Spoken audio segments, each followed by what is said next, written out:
Tower American 95, 10 miles out on the ILS. American 95, Kennedy Tower, following Airbus 319 ahead, 10501. Hello everybody, I'm DerTebbers. Welcome to your Flight Simulator Explained Spotlight. Welcome to Vietnam and Ho Chi Minh City. We are aboard our McDonnell F-101 Voodoo. The Voodoo that you do so well. It is in Southeast Asian livery. This would have been the livery that it would have used during Vietnam, in fact.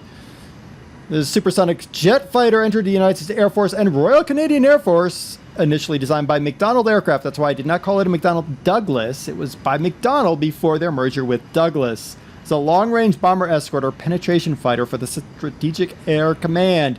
Instead, it became a nuclear-armed fighter bomber for the Tactical Air Command, as well as photo recon, based on that same airframe. All right, so let's see. Do we have flaps? We do have some flaps. We're probably going to use them. Yeah, we'll use them. Yeah, why not? All right, let's power up our two Pratt & Whitney J57-P-55 afterburning turbojets. What do we got? 11,990 pounds of thrust dry, 16,900 pounds of thrust with those afterburners. And there's the afterburners. Who doesn't like to see an afterburner every now and then, right? You like to see that shock diamond coming down that runway. She's in the air. Get rid of those flaps. Look at that. Just dumping that smoke into the air. All right, we can turn those suckers off because we're already rocketing. So we'll just kind of chill now as we take to the skies in our Voodoo. All right, I think we can roll her on her belly and straighten her out a little bit. There we go. There. Don't need to push down. You don't want super negative G's on the airframe, so we're just going to do it like that. There we go. There she is. She's a beauty, isn't she?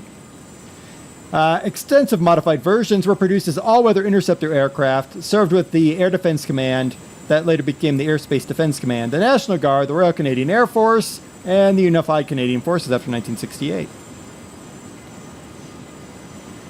The Voodoo's career as a fighter bomber was brief, but the recon version served for a long time, along with the U-2 and the RF-8 Crusaders. The 101 recon variant of the Voodoo was instrumental during the Cuban Missile Crisis and saw extensive service during, as I mentioned, Vietnam.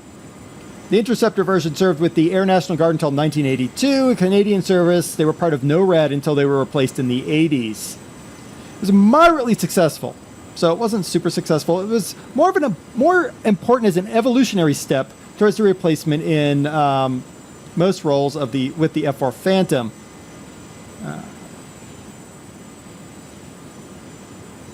Now, it's one of the more successful Western fighter designs of that. Well, the Phantom was. So this was sort of like, prior to this, the aircraft didn't really have that same power. Now, this aircraft, if you look very carefully, you will actually see vestiges of the F-4 Phantom in various parts of this aircraft.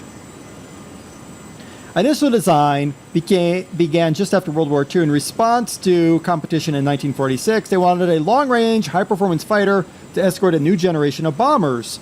It was sort of supposed to be what it was going to be what the P-51 Mustang was to the B-17. Just never made it there. Top speed was disappointing at only 641 miles an hour at sea level. After they slapped the afterburners on it and they increased the thrust a bit, increased the top speed and everything, and it became okay. Now, analysis of Korean War missions, however, revealed that contemporary strategic bombers were vulnerable to fighter intercept. They issued a new requirement for a bomber escort, and the F-88 won. The F-88 is the F-101 Voodoo. Now, it was much larger than the original design because of the greater dimension of the J57 engines. They had to change the engine bay. They had to change the intakes to allow larger airflow into those big old engines. The new intakes also had to be designed to be more efficient at higher Mach numbers because as you speed up, there's... air is a fluid. Some people don't fully understand this, but in engineering, you treat air as a fluid because it acts as a fluid. So you have to do fluid dynamic analysis around the flow, and the flow of air into those inlets at high speed actually creates you have to deal with compression waves and pressure waves. So they had to redesign those inlets to handle the higher speeds.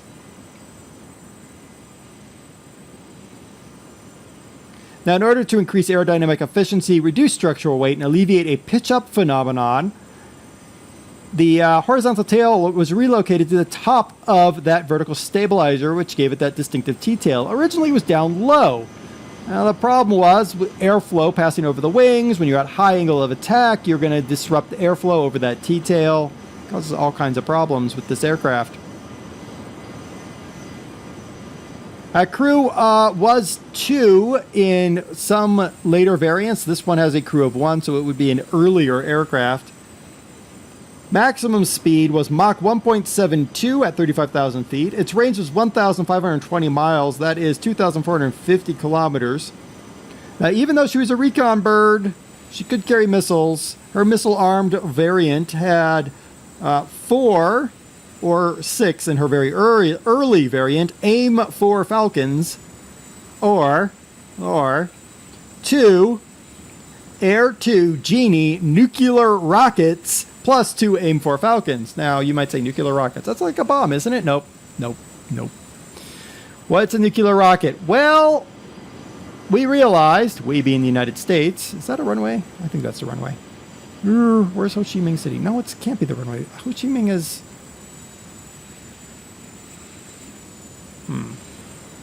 I've lost where my runway is. Hopefully we'll find a GPS here in a minute. I think it's over here, if I remember correctly. No, nuclear rockets were going to be used against bombers.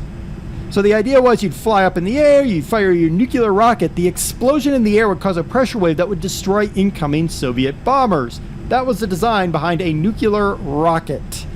And yes, we were planning on using those. Scary. All right, shift 1. Nope, 2. That gives us VOR and ADF. 3. Hey, look, that's what I actually need to find out where in the world is the runway. Because we blasted off into space, didn't we? I think that is actually where we want to be. Are you serious? You're that far from it already? Huh, how about that? We'll go for this one here. Woo! We're going here. Because I can. Where is the runway? It's 20 nautical miles out. Oh, I see it. Okay. So that was 3, 4. Nope, that's it. So 1 is supposed to be main panel. It doesn't actually show anything. It centers your view. The interior of this aircraft looks relatively nice. I mean, this is freeware, so I wouldn't expect everything to be super awesome. It is former payware in earlier versions of FSX and has been upconverted to, or not FSX, Flight Sim, and it's been upconverted to FSX, so it looks pretty darn nice. Pretty darn nice. And it looks nice from the outside, too. It's a well-done looking model. There's our runway right there. So it looks like we're going to go for a high-energy descent to our runway.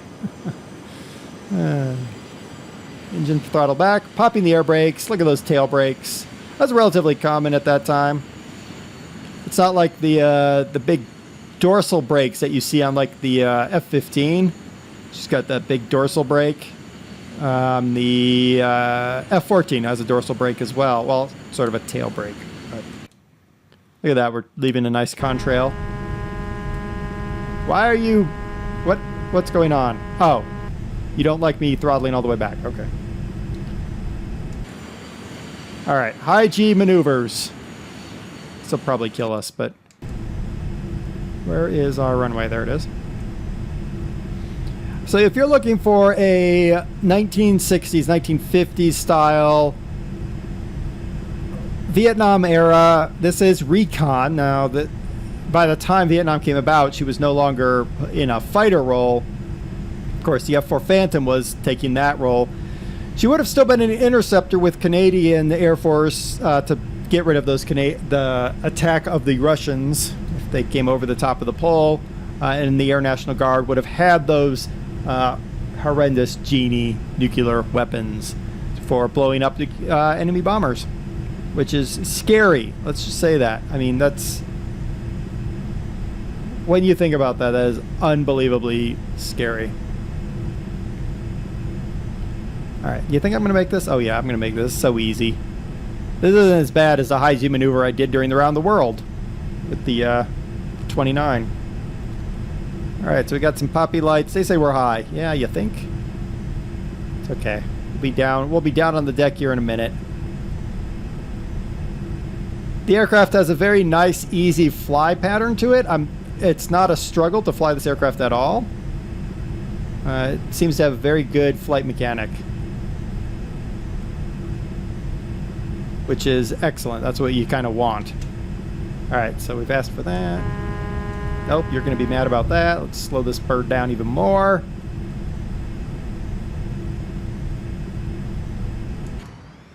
Okay. She's not slow enough yet. Alright. Yeah, I know. Hush. Pull up. Yep, I'm planning on it. Pull up. Because that'll bleed off power. Too low. Terrain. Oh, hush. There we go. Too low. Terrain. Too low. Flaps. Yeah. There goes the flaps. Okay, we're just gonna kind of cruise in. There's a jet sitting right there. Hey there, jet. I'm coming in. Hopefully you've acknowledged that, because... What's up? Oh, he's positioning. Ugh. There we go. Nice easy touchdown. Nice. Nice looking aircraft. Yeah. It's a nice 60s, 50s era aircraft. The link is in the description as always. We actually made that high G landing, which is probably a shock to some people. Let's get off the runway so that other aircraft can take off out of here. And overall, it's a good looking aircraft. Lots of things to check out with this aircraft. Alright, open the cockpit. Yep, she opens up. Very nice. There you go. That is the McDonnell F-101 Voodoo. Remember, it is McDonnell, not McDonnell Douglas. This is pre-merger. Link is in the description as always. I've been DerTebbers. This has been your Flight Simulator X Plane Spotlight. Till next time, happy flying, everybody. Level 1283, Kennedy Tower. Greetings. Falling heavy, Boeing 767, touching down. Caution wake turbulence from 05012, number 24 right to the left. Going in 48, no 1283, copy all. 8 Lima Bravo, traffic just north of the airport, opposite direction along the track routing. A helicopter not under defeat, yes, you in sight.